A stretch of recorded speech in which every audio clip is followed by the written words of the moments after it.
Ay, naku si tatay naman. Opo, maraming salamat po. Siyempre, ang sarap lang ng pakiramdam na bilang isang magulang, yung maalala ka lang ng anak mo at balikan ka ng pagmamahal. Talagang iba po ang feeling na yun. Kahit wala pong perang involved, pero yung feelings po natin na ipinagkaloob sa atin, marapat lamang po i-share din natin sa ating mga kababayan.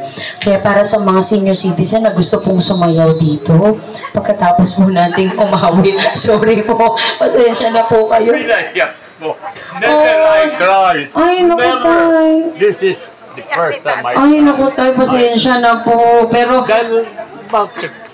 naramdaman nyo lang. Sa masasabi ko, I'm a good father, Yes. good husband. Wow. Wala akong ginawa. Pareho kami mag-asawa. Hindi healthy. Naghihintay na lang kami ng... Ay, tatay naman. Pero at least, di po ba yung awit natin, naramdaman nyo tayo na ito po ay kanta ko mula sa aking puso. Actually, iyakin din po ako. Kaya medyo pinipigilan ko po. Opo. Naalala ko, lalo na itong lugar natin. Dumatal ako sa edad nito. 96. Nakita ko ang katotohanan, ang sarap ng buhay. Yun lang na kaiba na. Ako hindi ko binibilang sarili ko. Dahil gawa lang sa edad, nalalaman ko. Kung sa English, I've been bypassed because of time. Naku, Wow. 96 years. Wow, 96 years. Nakuha na ako. Kahit pasensya na kayo, napaiyak ko pa kayo dahil hindi ko po sinasadya. Pasensya na po, kaya lang, alam po ninyo. Hindi ako nag-aarte. Opo, alam ko naman. This is the time when I was able to live here freely because of my profession.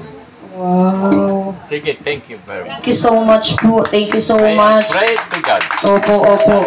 Come whatever. Come now.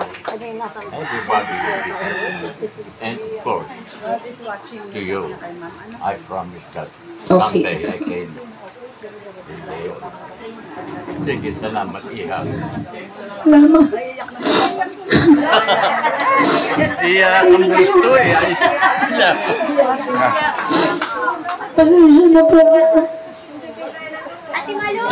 Pero gusto ko lang po mapasaya yung mga senior.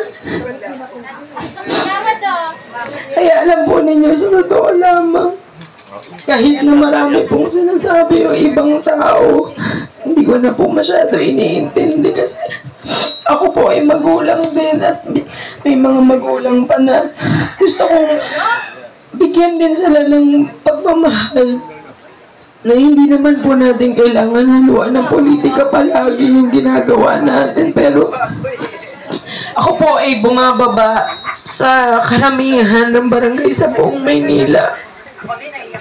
At nakita ko po yung mga nanay, yung mga lola na nagtatrabaho pa. Kahit na 100, 200 lang yung kinikita nila, nagkakaloob pa po sa mga anak.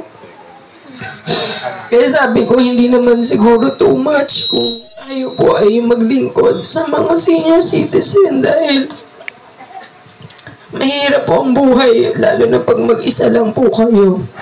Kaya gusto ko po na makatuwang po ako ng mga senior citizen na maramdaman po ninyo na mayroong isang taong magmamahal sa inyo. Kahit na hindi ko po pasukin ang politika, maniwala po kayo sa akin. Hindi po ito hangad ko, kundi gusto ko lang din na sa pagkakataon pong ito na binigyan ako ng Panginoon ng pangalawang buhay. Eh sana po mabigay ko lahat ng paglilingkod. Kasi minsan na rin po nanganib ang aking buhay nung na-aksidente ako sa tren dito sa may Pedro Hill.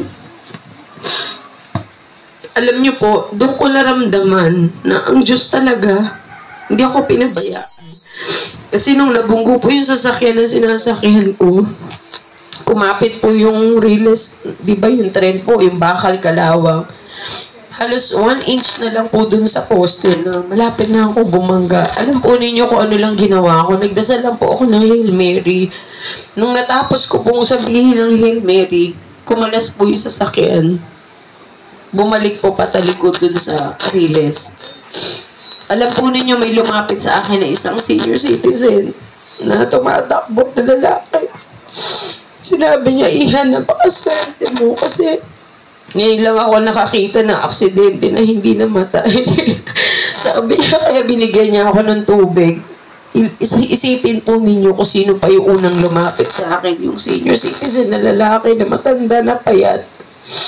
Na parang bigla na lang siyang nag-appear, na nagpakita sa akin. Kaya mula po noon, pinahalagahan ko na po yung buhay ko na gusto kong makapaglingkod sa kapwa ko.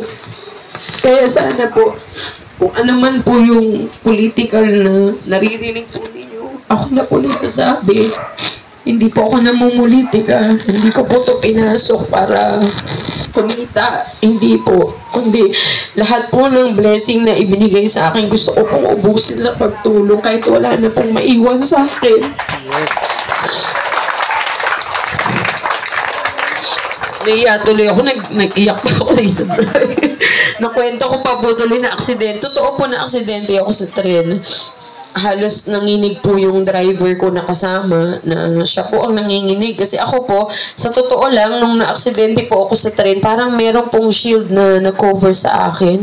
Hindi po ako nauntog, hindi ako gumanon. Kasi ang lakas po ng impact eh. Pero di ba normally po, pagka ang lakas ng impact, gaganon ka. O kaya gaganon. Wala po nangyari sa akin, naka-steady lang po ako. Doon ko po naramdaman talaga yung presence ni God, na binigyan po niya ako ng anghel na niligtas po ako. Kaya sino ho magsasabi na hindi ako maswerte? Sino ho bang hindi matutuwa na ikaw ay makapaglingkod sa panahon na ibinigay niya po sa akin yung pangalawang buhay? Kaya sana naunawaan po ninyo na ako po ay isang batang San Andres Bukid, Maynila, na tunay na batang San Andres Bukid. Natural lamang po yung pagmamahal, ibabalik ko po dito sa ating lugar. At sana po, kung ano man po yung programa ng mga barangay, tangkilikin po natin, tulungan na lang po natin yung ating mga chairman, mga kagawad, kasi sila, nandyan po sila para maglingkod. Kung ano man po yung politika, kung ano naman po makakabuti para sa atin, syempre, wag na po natin tanggihan. Kasi ito naman po para sa atin ding lahat. Kaya lahat naman po ng programa, gusto ko pong maibaba, para naman din po malaman ninyo na meron ng binaba ang ating mahal na Pangulong Bongbong Marcos na 43 billion para sa health insurance sa mga senior citizen, na kung saan every senior citizen is entitled to 5,000 worth ng health insurance, na kung saan dito po makakakuha kayo ng libreng check-up, libreng laboratory, libreng check-up sa mata, sa tenga, sa puso, meron kayong x-ray, may ultrasound, at meron kayong mga gamot na pwedeng libre na maibigay po sa inyo. So, sino po ang hindi magsisikap para ito po ay maipakalat natin, maibaba? Ang hiling ko nga po sa mga ibang politician, sana tulungan na lang po nila ako na maibaba po ito sa bawat barangay. Sapagkat ito naman po ay karapatan ng bawat senior citizen na ito po ay malaman nila, para ito naman ay mapunta po talaga para sa inyo. Di po ba, Nay? Sabi ni nanay, ako pinaiyak mo kami, hindi ko akala iiyak na naman ako. Sabi ko sa inyo, tay, mas iyakin pa ako sa inyo eh. Kasi naalala ko lang po bigla na yung nagligtas po sa akin na senior citizen sa Riles ng tren, isang senior citizen po. Maniwala po kayo. Siyempre may trauma din po ako. Actually hanggang ngayon may trauma po ako sa Riles. Every time dadaan ako, ayoko pong tatagal kahit isang segundo. Nagkaroon ako ng traumatic experience. Kaya lang po, nung huminto po yung sasakyan, natanggal po yung pinakaharap. Innova po kasi yung dala ko nun eh. So yung Innova, from yung bintana, di ba sa harapan po, talagang limas yung buong harap. Talagang katawan ko na lang po yung naiwan doon, tsaka yung driver. Pagkatapos, nung huminto siya, binigyan niya ako ng tubig ng senior. Sabi niya, Iha, uminom ka ng tubig. Kasi kailangan ka madala sa ospital, baka naalog yung ulo ko daw, kailangan ko rin ng CT scan. So, imagine ko sino po ang unang tumakbo sa akin. Kaya hindi ko po talaga makakalimutan yung senior citizen po na yan, na talaga namang kakaripas po ng takbo. Kaya malaking utang na loob po para sa mga senior. Kaya binabalik ko lang po yung binigay sa aking tulong nung panahon na ako po ay muntik nang mamatay. Kaya maraming salamat po sa mga senior citizen po natin. Hindi na ata naaakma kung sasayaw pa ako. Parang nakakahiya naman. Parang na tayo loka-loka nito. Magkasumayaw pa ako. Pero, baka gusto nyo pa rin mo sumayaw. At least mabawasan po yung iyak natin. Baka na-stress tuloy tayo. Sila nanay. Nay, inom kayo ng gamot, ha? Alam mo, Ira. Opo. Kung may sasabihin pa ako. Opo. Baka lalo kang umiyak. Dahil ang totoo niyan, kanina ako naghihintay, ito napapaihi ko.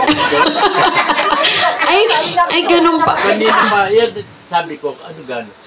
Hindi ko alam mo, pag matanda ka na, Opo. hindi mo mapipigilan lang. Opo.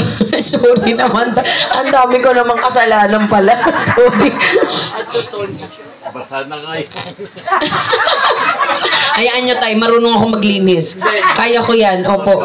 And to tell you frankly, a lot of people here know who I am. Opo. Wow. This is the first time that I get out. Wow. Talaga first. I sacrificed for my family no less than 30 years. Wow. But I was able to run the world. Wow. Naku, sama naman ako dyan tayo. Sayang. Hindi tayo nagkakilala noon eh. Here is one thing. If I'm still living, kung ako nabubuhay pa, alam ko ng patay mo, Opo. mas hindi tayo magsalita sa akin na mabibigyan kita ng sandutan ng kasama na yan. Ay, thank you po, tay. Yes. Yan lang bahay. Okay. Salamat po, tay. Salamat. Dahil, syempre natutuwa po ako pag nakikita ko na nararamdaman nyo po. Ang isa pa, Yes, tay. gagawin ko sa'yo God bless. Oh, mother, help this key of mine to thank you.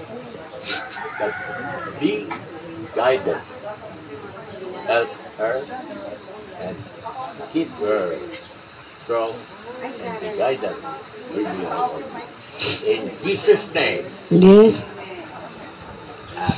Thank you. Naku, maraming salamat. Napakalaking bagay po sa akin yan. Ng blessing. Wow. Thank you, tay, so much. Yes, that is good. Opo. Mga apo ko pag nagkakasakit, Wow. tungkol ka na. Now, natuwa ko because what you have said na dito ko nga lumaki. Opo. Hindi ko lang masabi. Ako lumaki sa Emeka, nag-Angadiwan, nandito kami. Since 1962, nandito Wow. na tawa. Okay, thank you. Okay po, maraming salamat ako.